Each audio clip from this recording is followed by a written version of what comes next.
More than a dozen people are homeless this evening after a fast-moving fire ripped through their apartment building. It's unclear when or even if residents will be able to return. This happened at the Pinnacle Ridge apartment homes on University Drive. That's in southwest Durham. CBS North Carolina's Amy Cutler is live at that complex. And Amy, remarkably, nobody was hurt.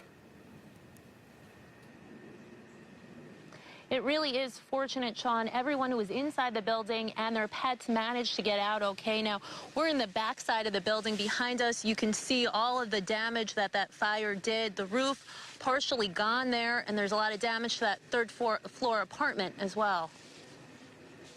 Photos snapped by residents as they evacuated give you an idea of the kind of intense inferno firefighters were dealing with.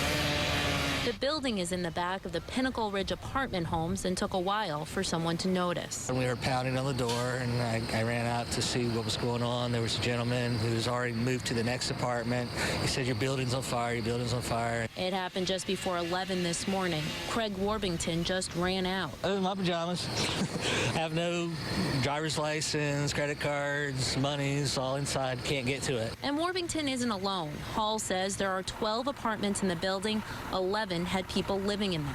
All of them and their animals were able to get out safely. Hall explaining the fire appears to have started in the attic. He calls their work challenging. You can feel the wind out here right now. As you face the building, it's blowing from right to left, and so the fire was on the right-hand end, so we're concerned about it moving the fire to the left-hand end of the building. Part of the roof collapsed. Hall says there was heavy water damage to the apartments on both the second and third floors.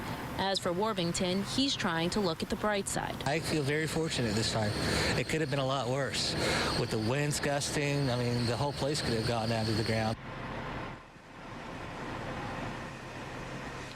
Talk about the right attitude now. Live look back out here. At this point, the cause of the fire is unclear, the assistant fire chief says. Fortunately, the complex has some empty units, and they are allowing those displaced residents to stay there, at least for the time being.